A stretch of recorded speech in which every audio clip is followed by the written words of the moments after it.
Hello everyone, this is Direwolf20 and welcome to episode 31 of Direwolf20's Let's Play series.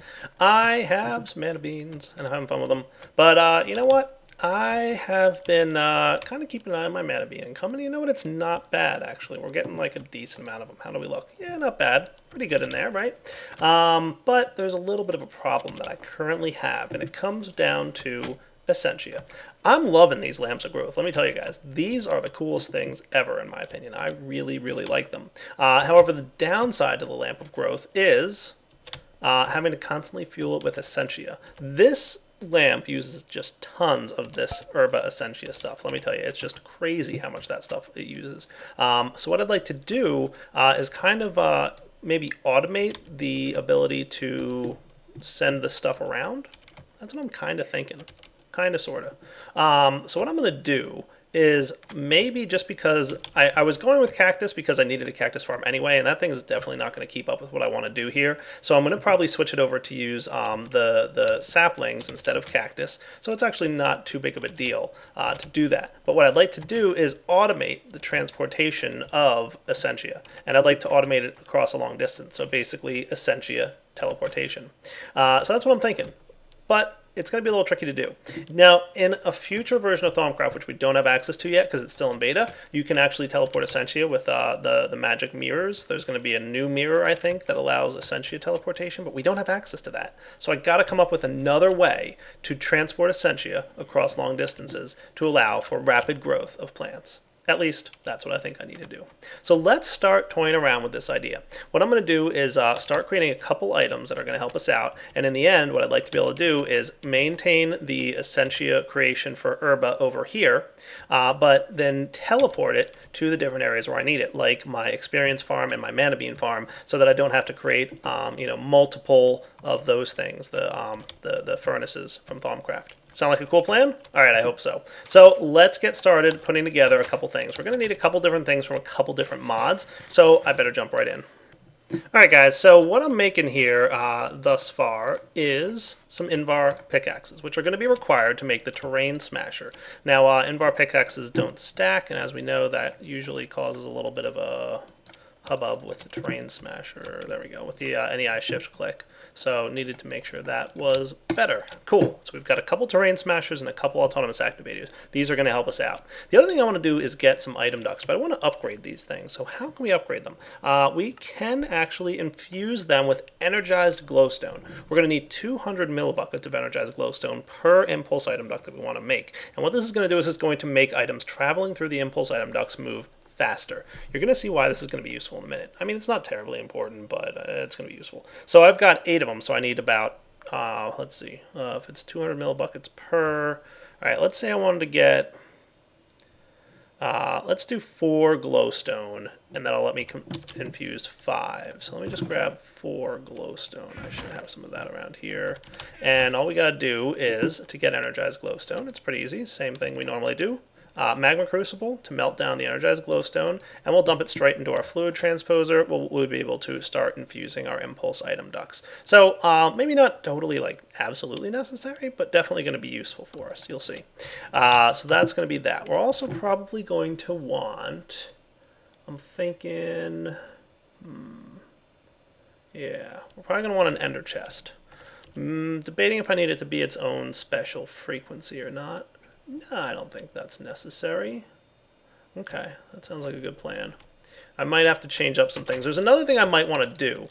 You know what? I found out something pretty interesting about what I set up last episode. I might want to change it up a little bit, because the one thing that is kind of a downer for me that I don't particularly love is the fact that this guy, while he's awesome, is a little bit stupid because he can't see things. He's a turtle. He's a little bit autonomous, right? So certain things he can't see. He can't detect, for example, when these mana beans have completely grown. So one of the things that's like a little bit inefficient, and inefficiencies just drive me nuts sometimes, is that he'll break these if it's halfway through its growing cycle but not completely grown, and that's kind of a bummer. So I might want to change that up, and I think I've come up with another way to do this. It'll involve involved not using the turtle, so we'll have to kind of undo a little bit of what we did last episode, but that's okay. I'm not too worried about doing that. So a couple things we're going to work on today. Hopefully we'll get them all done in one episode, but it might spill into the next. That's fine. So first off, what I want to do, because we already have a functional mana bean growing mechanic, I want to look about teleporting mana beans. So let me get a couple more things built here and I'll be right back. Alright guys, so it's time to get into something pretty interesting and fun. What I'm going to do here is get some iron, and I'm going to surround it with redstone. And that's going to get us red iron compound, okay? I actually want to get a handful of these. I'm going to throw another more set here. I'm going to start smelting this up. What can we do with red iron compound, you ask? Well, if you guys were fans of the Red Power 2 mod, you might recognize red alloy ingot. So Project Red, in its attempt to kind of bring back red power a bit, because it hasn't been updated in a while, gives us the ability to create red alloy wire. So I'm really excited to see this stuff coming back. It's been something I've been missing quite a bit, I'm not going to lie. Red alloy wire is really cool in that it's basically redstone wire that you can place down on the ground like so. Pretty cool, right? And you can also run it around corners and up walls and kind of cool stuff like that. So it's a really neat way to run some, wiring and stuff. It's awesome, and I've missed it for sure. So I'm glad to have it back, and we're going to be using this in our build in about a moment here because we want to be able to trigger things at certain time frames. Something else we're going to need to do in order to handle that is to create a couple logic gates. Now you can create logic gates just in the world by itself, or because we've got Project Red, we can create some in-game logic gates, and it's pretty cool. We're going to want a couple of these guys. I think the main one that I'm going to focus on right now to demonstrate for you is a timer. Now a timer is something that will create a redstone pulse every so often, and you can set how often that happens, be it every second or every 10 seconds or every minute or every 10 minutes, something along those lines. So we'll take a look at that. Now in order to get this, we need to get some circuit components. Now we need circuit plates and circuit conductive plates and anodes and cathodes and pointers. This stuff really isn't too hard to make. Circuit plates are easy. You smelt a piece of stone and you get 2 circuit plates. So we're going to start off with that right here.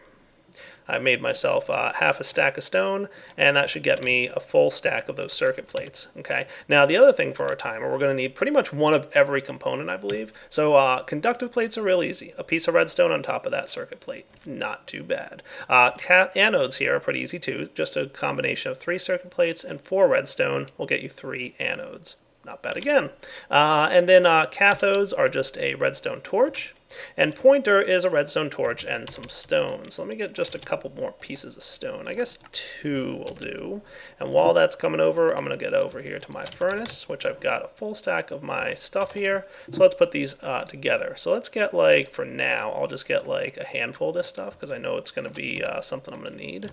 I might need another stack of redstone, so I'll request it while I'm waiting because I know that I'll probably have a good time with it.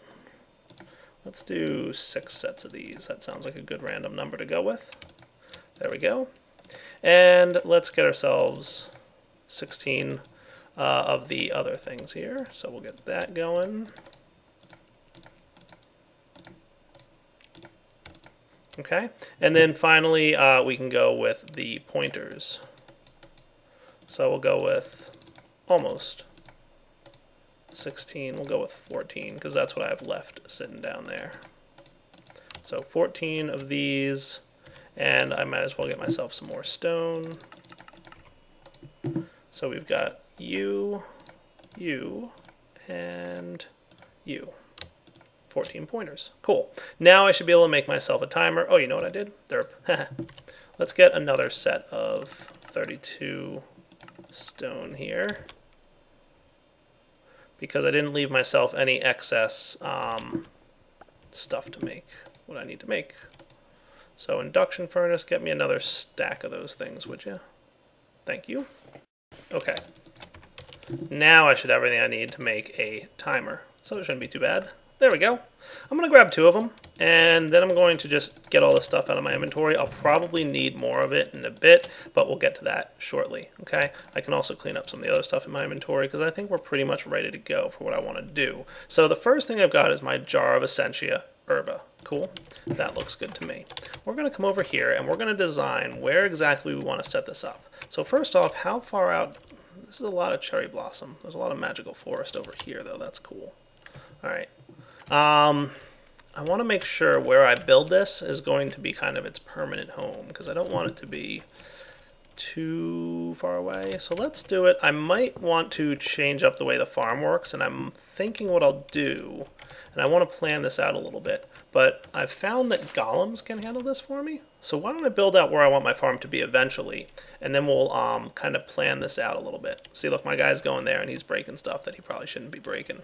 So he's doing a good job. He's a nice turtle. He's a good turtle. But, you know, he could be doing things a little bit more efficiently. And I think golems will be more efficient for us in the long run. So we'll let that happen. So golems, though, if they're going to operate, are going to be only able to operate up to 2 blocks tall. So if we did have them, we would want like a tree like that. And then we'd have a torch here. And that's going to represent your mana beans, right? So I think if we wanted to have another one, we'd want it to be here with a torch like this. And that would be your mana beans. Cool. So then we'd have another one here.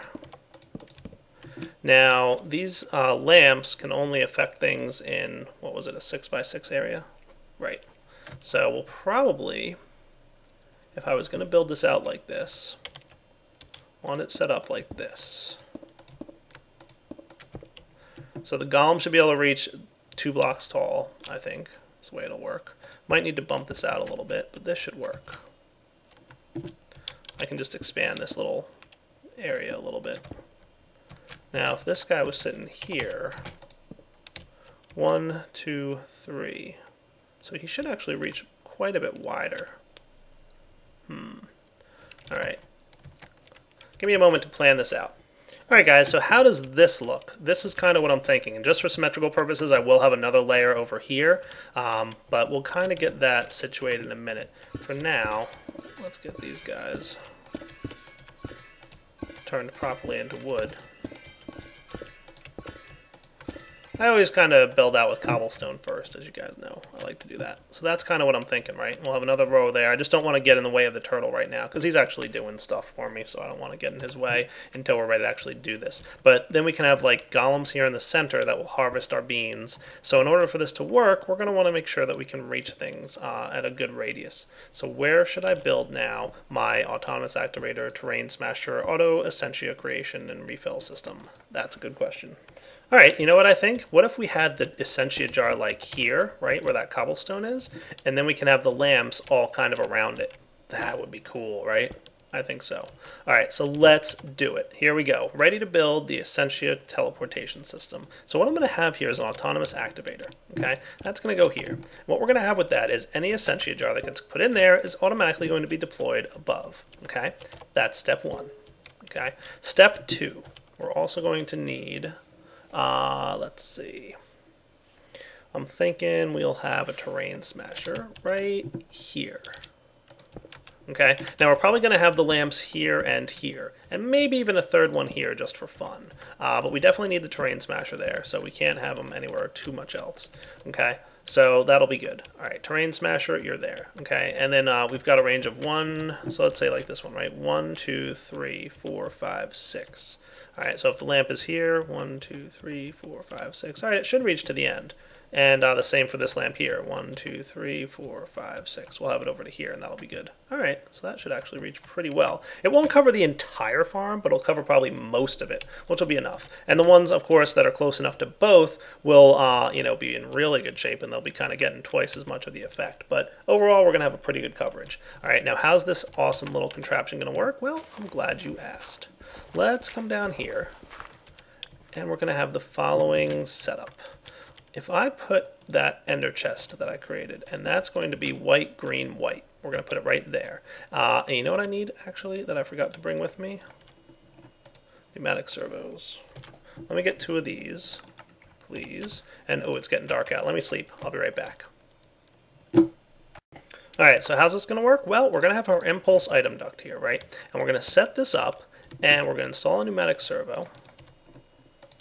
And we're going to specify the exact following criteria. Number 1, we are going to be taking empty jars and filling them from this area, right? So what we want to do is we want to say, hey, if you're an empty jar, I don't want you to go into the autonomous activator and get deployed. That would be silly. So I want to blacklist empty jars. So I'm going to place an empty jar in the filter for blacklists, okay, on this output. So that way, if an empty jar enters this junction, it will not be allowed to go to the left. It will be blocked because it's blacklisted. We want to make sure not to ignore MBT. We want to use MBT in metadata. I'll turn off the OR dictionary. I'm 99.9% sure that this doesn't matter whether you leave this on or off, but I'll just turn it off for now because it doesn't matter if it's on or off, right? So use MBT, use metadata. So it's going to check the jar of Essentia because we're using this. If it wasn't being used for metadata and MBT, it'll just filter on any jar at all. We want to make sure it's an empty jar of Essentia, okay, with the herba tag on it.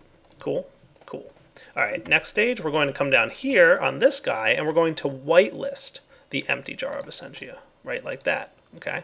So what that means is this is where the jar of Essentia is going to be allowed to go, and we'll do the same thing, use metadata and use MBT. So what's going to happen is, and then also we want to change the terrain smasher. We want to set this guy to output out the bottom. And then we want to set up this thing to do that. Cool? So that's setting up like that.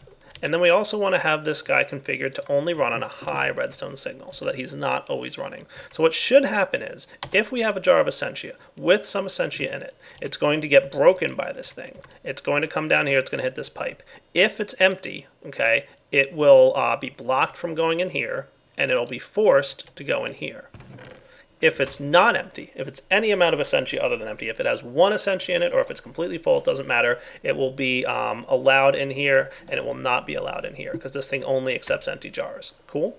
So that's kind of our first step. Okay. Next up, what we want to do is make sure that this thing every so often breaks the jar of Essentia. So for that, we've got our nifty timer here. Okay. But there's one little problem that I'm kind of aware of, and I'm going to show you right now. This thing might not work so well. Let's see how it works on the server, because I tested this in single player, this build, and basically this thing, if it receives a pulse, it sometimes works. So it looks like it worked there. And it wound up sending it into the ender chest, so that's cool. But if we put something here like cobblestone, right, as a demonstration, see how it's not always working? And it's kind of like pulsing every now and then, and it's not working out so hot. So the problem here is basically this thing, it's all right, but it's not working too hot. So what I'm actually going to do is set you to low. So one other thing that we'll note here, where'd that cobblestone go? It should have gone somewhere. Let's stop you. So the cobblestone should have gone somewhere. I don't know where it went, but anyway, the point is we have a problem, and that is that it's not terribly reliable. So we don't want to actually have just a timer here. What we want to have is something that'll increase the length of that redstone pulse, so it lasts a little bit longer than that quick blip of a second. And for that, we're going to use a repeater, and we'll use the repeater that's added by Project Red here. So if we take a look for the repeater, it should be in here somewhere. Now I could make a vanilla repeater if I wanted to, but I like keeping the mods together. So we're going to need some more of these circuit dooads. So let me get a bunch of them, and I'll be back in a minute. Let me see, do I even have the inventory space for this? Yeah, probably. All right, back in a moment. Let me go ahead and get this ready. All right, so now what we're going to have here is instead of just a quick pulse, we want it to last a little longer. Now here's one of the cool parts, all right? First off, you'll note that you're able to see the input and output here. That's as a result of Whala. So Whala is giving you that extra information. You can also see on the top there, it's telling you the delay and the number of ticks that this guy can do. What's cool about this repeater from Project Red here is that you can go all the way up to, what is it, 256 ticks? So that's a lot better than the vanilla one, okay? So I'm going to set it to 16 ticks for now, and then we're going to set the timer here to run, and we'll see what happens. So this thing should basically run for, you know, long enough that we don't have to worry too much about it. So let's see what happens. Maybe we want to bump it up to 32 ticks to be a little bit more reliable. And we can actually make this guy last like 10 seconds. So every 10 seconds now, this guy's going to pulse. It'll activate the terrain smasher. It should break the block, and then we'll see what happens.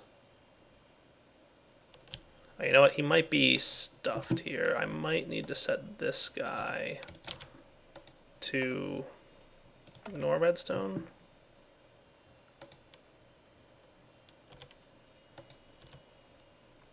I think the terrain smasher's backlogged here. Yeah, he can't break that. Probably because the cobblestone's stuck in there somewhere. Alright, let me get that fixed. Probably just need to break this. Okay. not you. Terrain Smasher. There we go. Alright, so we'll set this to high.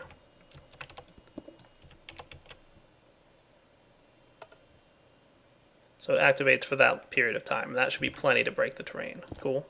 So let's set this guy back to you. And then I just have to reconfigure my item duct. So let me do that real fast.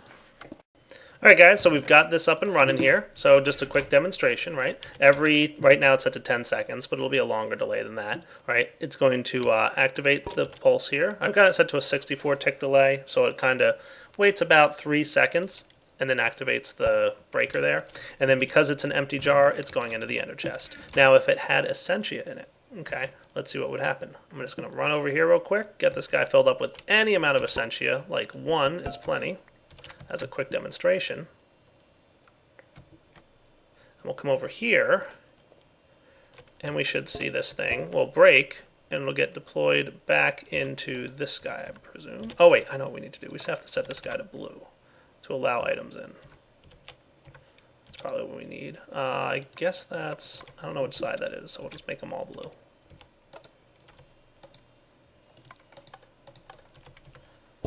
There we go. Cool. So this guy activates.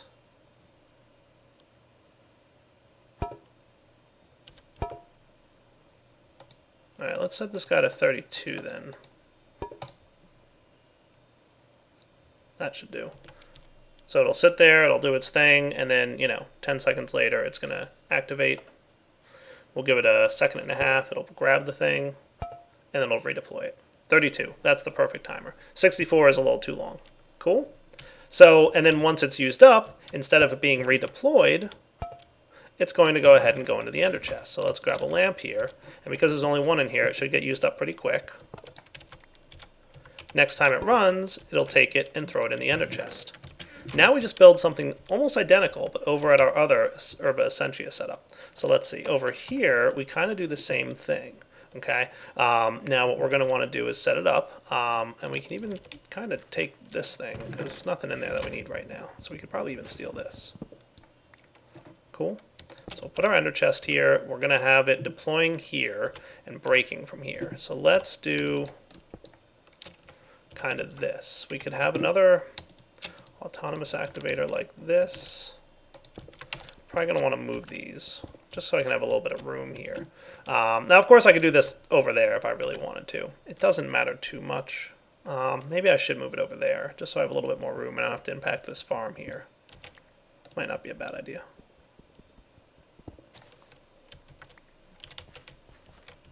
So we can do it. It doesn't really matter. Alright, now let's keep it here. That's fine. Cool.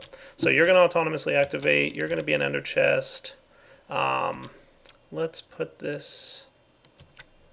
We're probably going to want the terrain smasher here. Right? So it'll deploy, and then it'll break. And let's get this guy set up. So he's going to send the items down. And you're going to accept the items where? On that side? Yeah, that looks good. All right, so you accept items there. And then we'll have the chest here. And I'll also have you accept items here. There we go. Okay, so that looks cool. So let's set it up like this. So we'll have our impulse item duct. So what you'll be set up to do is the following. You're going to, and we're going to need a full jar for this, so let's disable this guy for a moment. Your terrain smasher is requesting high. We're going to need the timer set up here too, but we'll set it up with the Essentia jar, which should be in here, and we'll say you pull out this thing. We're going to need another pneumatic servo or two, so let me just go ahead and request them real fast. 2.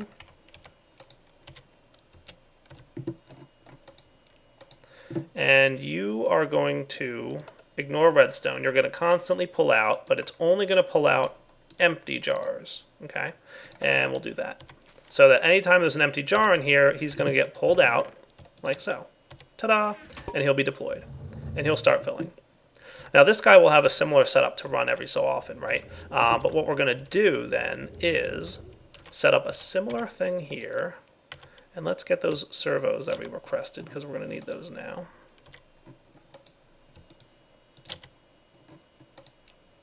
Okay, so you're going to break this thing every so often with a timer setup, similar to what we set up over there.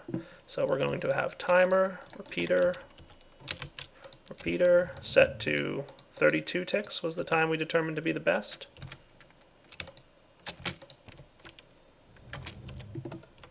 And we'll set this guy also to 10 seconds. Cool. Now, we're going to have to get into control this thing. So, actually, there we go. It's a full jar. Good.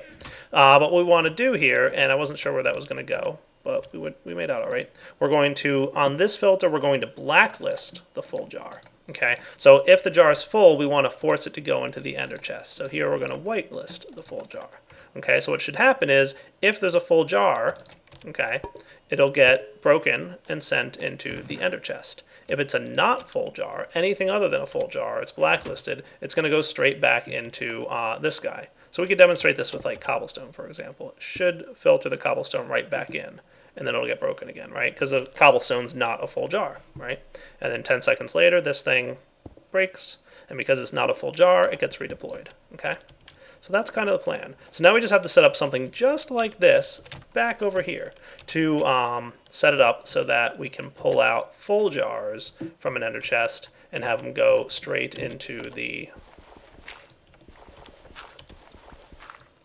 setup here. So let's say like right here, yeah, that should be good. Impulse item duct, set to you, and you're only going to be allowed to pull full jars out of here. Whitelist. So only full jars are going to be allowed to be pulled out, okay? So that way if there's like an empty jar sitting in there, it won't get pulled out by this thing, right? All right, and then it's going to go in here, and you're going to, you're opening everywhere, so that's good. So all we have to do is set that, and we'll set ignore. And what this should do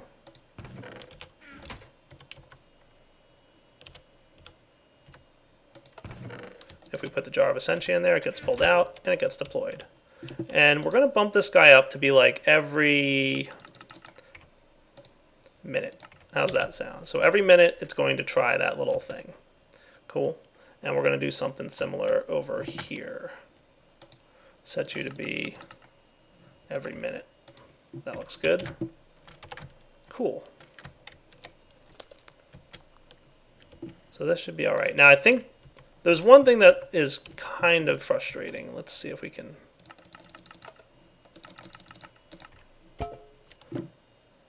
Darn it. Why are you doing that to me? Making me unhappy. I think we just happened to catch it at the wrong time for it to land in there. If this thing doesn't have a redstone signal, he doesn't output his items. Like the whole machine stops. Instead of just the breaking functionality, it also doesn't output items nearby. So if we just did that, there we go. That kind of reset it for us. So he won't actually allow the item to go into the pipe if the terrain smasher is not receiving a redstone signal. So we've kind of automated this teleportation of Essentia thing. So let's give it a little bit of a test, shall we? I'll be back in a minute once I sleep through the night, and we're ready to give this guy a whirl. All right, so I've planted some of these things nearby here, and this thing has been working for the last minute or two. I've been keeping an eye on it, and it seems like it's doing exactly what I want it to do. It will constantly, every minute or so, it's been breaking and doing its thing. So this is cool. I like this a lot. Wow, I'm pleased with this build so far. I might want to make another lamp or two. Shouldn't be too hard to do. I think I probably will. Maybe at least one more. I think 3 lamps would probably be like super awesome and efficient. If I could do 4, I would, but I really need this terrain smasher to be where it is. I guess, like if I really wanted to, I could have the terrain smasher on top. I could replace this block here, but I think we're all right. 3 lamps should be plenty. So we're already getting a lot of rapid growth here. Now, unfortunately, I think we've run out of time, so we can't really get into the golem method of doing this, but that's okay. What I'm going to do is break this tree down, and I'll wind up setting up the last setup here. So we can see, we just heard it happen, right? We just heard the jar there get broken and replaced. So I'll keep an eye on it, but basically what we should wind up seeing here is exactly what we want to see. Yeah, I'm pretty excited by that. Now, going forward, we should be able to migrate this thing and have it in multiple places. So we could have like one jar in one spot and another jar in another spot, and it should all kind of work out. But we're going to have to kind of see. It'll be a little bit tricky to have it function in multiple areas, but you know, we could have, if we really wanted to, like different ender chest frequencies or something maybe. I'm not too sure how we do that, but we'll figure it out. So for now, let me give this a minute. I just want to have it on camera actually do a full refill cycle. So I'll be back in a moment and we'll let this thing refill. Alright guys, looks like we have an empty jar here, so that's cool. We're going to let that thing, the timer should pulse in a moment. So I'm actually going to run over here real fast and see if I can catch it in time. We should see the timer pulse, and then what will happen is it'll deploy here. So any moment now we should have an empty jar showing up, in theory. Ta-da! And it gets refilled. Now, if this timer happens to pulse before the filling process is complete, it's not a problem because it'll just go right back into the deployer, right? So it looks like it might actually happen here. Let's see. So the timer is going to pulse. It's not completely full, not a problem. It's going to get deployed right back out, and it's going to wait another minute before it actually finishes. So see how that worked? Because we set it up so that only full jars go into this ender chest, and anything but full jars goes into the autonomous activator. Cool. So now we've got that guy going there, and we're going to wait another moment or so, or, you know, about a minute. And now that that guy's almost done, there we go. So now the next time this pulses, we should wind up having the full jar sent back into the ender chest where it's going to get pulled out and deployed back over there. So let's see, this guy, we can give it like, you know, a few seconds here. So once it gets to that IO port, yeah, so that's about a 15-second delay. So 15 seconds from now, give or take an extra second or two. And by the way, these mana greens are growing like crazy. I'm not even kidding. I can't wait to set up golems for here because we're just going to have such a ridiculous amount of mana beans. I don't even know what to tell you guys. It's going to be nuts. Like, I wasn't planning to have this good of a design yet, and I'm kind of surprised that it's already there. Hey, look at that. We got a, you know, there's nothing to say. It works. I'm very pleased with it. Sometimes you just make a build that you're so pleased with the way it turned out, and I am really happy with this one. We've got Essentia getting transported from over there over to here. And we can do the same thing with our experience berries in the basement if we wanted to. All right, guys, for now, this is Direwolf20 signing off. Hope you've enjoyed the episode. We'll be back next time. Probably going to use golems to harvest those mana beans because we'll be able to do it much more effectively. You know, writing a turtle program to harvest the mana beans the way they're set up now would be way too complicated. So we're not even going to worry about it. All right, guys. Hope you enjoyed the episode. Direwolf20 signing off. Take it easy.